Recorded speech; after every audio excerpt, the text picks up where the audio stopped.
But I wanted to present today, David and I decided we wanted to just focus on the two elements that are relevant to this conference, which are the results regarding Common Core and LCFF. But the poll did cover a range of topics, including topics such as tenure and perceptions about sort of the direction of schools in the state and various other topics. So we encourage you to look at the full poll and the results, and I'll give you the link at the end for that, or you could go to PACE's website or to USC Rossier, and you can find the results there as well. Okay, so just a little background. This is a survey that we conducted last week. It was June 19th to 22nd. It's a survey that was done by two research firms, M4 and Tolchin. We helped develop some of these items with them, and there are also some historical items. This is a survey that PACE and USC Rossier have been doing for the past 3 years, so there are some items that we've been doing year after year. It was conducted online, so folks could do it on their laptop, their computer, they could do it on their smartphone. And it was conducted in English and in Spanish. And we obtained about 1,000, a little more than 1,000.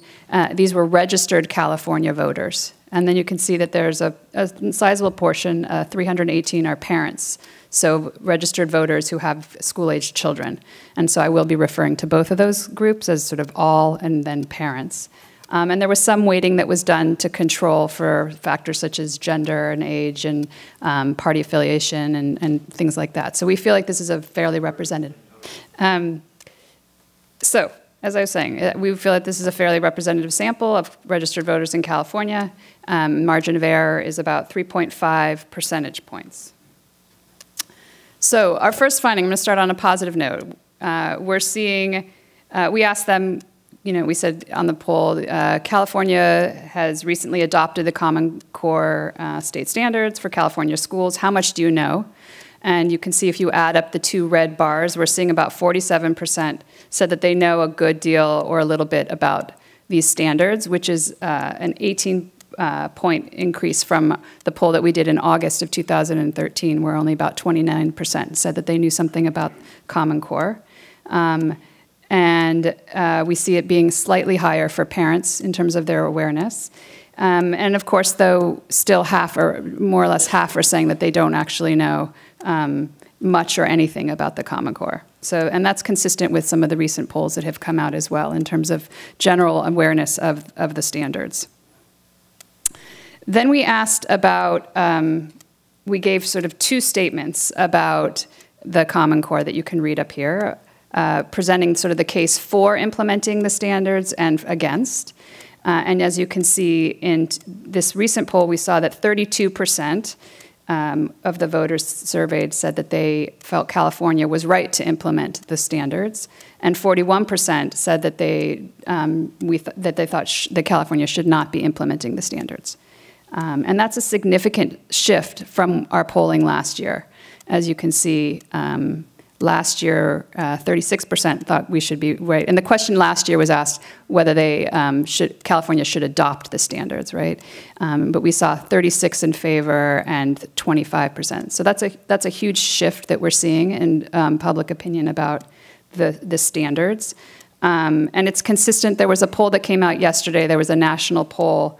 Rasmussen reports showed, 47% of these were let's see, Americans with school-aged children were saying that they opposed the requirement that all schools nationwide should meet the Common Core educational standards. So I don't think there's anything particularly unique about what's going on in California, but we are definitely seeing a shift. I know there was a comment earlier that these statements are maybe not necessarily representative of everyone's views of these things, but we have another measure as well of their opinions of Common Core. So we also asked, of the people who said that they had some sort of knowledge of Common Core, right? So these are folks who said that they knew a good deal, little, or don't know much.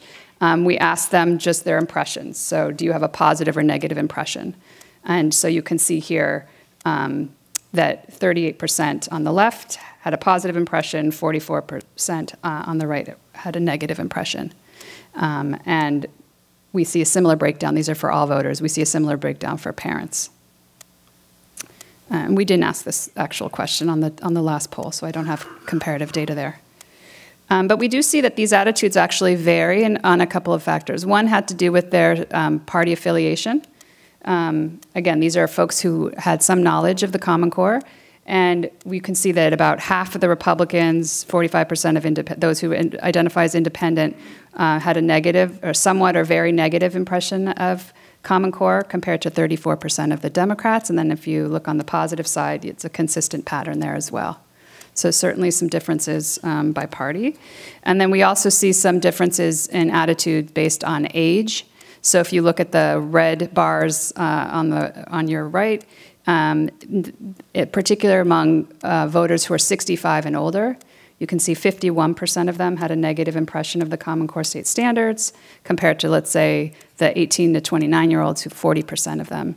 And then again, in the yellow bars on the more positive, it's a similar kind of pattern, more positive impressions for those who are younger than older. And then briefly, I just wanted to touch on some of the items we asked in terms of the local control funding formula. As we've been talking about today, these are obviously quite linked in terms of the resources that we need to implement Common Core and also for the accountability for Common Core implementation. And so we asked some questions about, again, awareness. So we said, in the past 6 months, have you heard or read about a policy called the Local Control Funding Formula, which changes the way California K-12 public schools are funded? And then we asked whether they'd heard. So the answer, if you look at the bottom, let's start there, 45% of voters, 39% of parents have never heard or read about LCFF. And then if you look at the top, if we combine those two categories, you can see that only 24% of voters and about 28% of parents have heard or read a little bit or a good deal about it. Right, so not a lot of awareness there. And then we asked of those who had some awareness of the local control funding formula, we wanted their impressions based on what you know. Do you have a positive or negative impression of LCFF? And almost half of the voters, you can see, reported very or somewhat positive impression. And then less than a third were reporting a very or somewhat negative impression, and then the rest were unsure or don't know.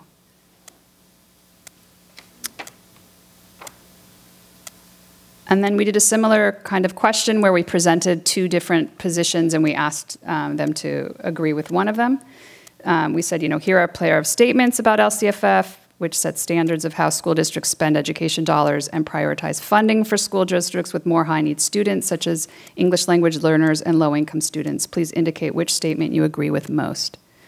And so you can see 40% of all voters, 38% of parents agreed that it was a good idea.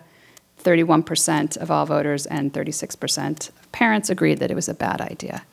And last year we asked a similar question, but the wording was a little bit different, so I don't put it up there. But in general, it was a more even split that we had seen last year in terms of folks reporting it was a good idea versus a bad idea.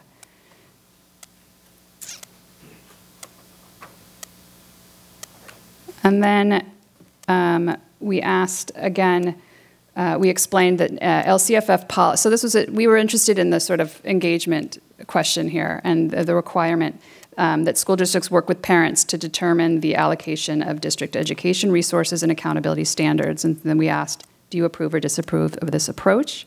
And so you can see about 2/3 of all voters and parents approve.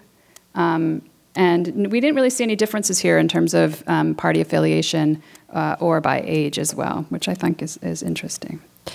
And yet, while they might have been supportive of the idea of engagement, they're not actually attending meetings.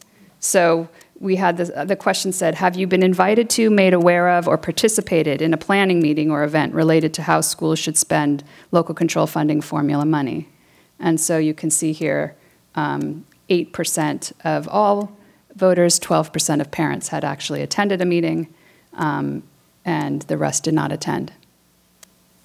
Right, and we see, and that's fairly standard across the board. We also have other items on the survey that I'm not going to share, but that actually indicate low levels of engagement overall. Ask folks about whether they vote in their school board elections, whether they attend a board election, right? So there's this sort of support for local control, but not a lot of actual engagement. So just some summaries. I'm not going to take up a lot of time. I think the sort of takeaways from this, one, in terms of Common Core, that, despite some increases in awareness that we're seeing based on the polling from last year to this year, still there are 42% of parents who don't know much or anything about the standards. And almost half of the voters and parents do not think California should be implementing them. And again, this is obviously, it's just a snapshot in time. But it does raise some important questions, particularly for the topic of the conference today, and this has been brought up obviously before. I mean, how is this going to affect implementation of Common Core as we move on now and when we start seeing some of the assessment results becoming public? What should be done, can be done to address the awareness and the attitudes? Is there more need for research? And yes, we heard that the state board and the state, I guess, is starting to engage in some of this work. Are we too late? I don't know the answer to that. But there certainly should be some thought about the messaging around Common Core. It seems to be a national problem. I don't need to tell anyone that here in this room. But certainly the message hasn't gotten out around that. And similarly, local control funding formula, again, bottom line, 45% of voters, 39% of parents have never heard or read about LCFF. And although there's a sort of plurality of those who were aware are actually quite positive. And while they support parent engagement and the idea that this is requiring districts to be consulting with parents and community around the spending and accountability provisions, very few have actually engaged. So again, what does this mean to the implementation of LCFF?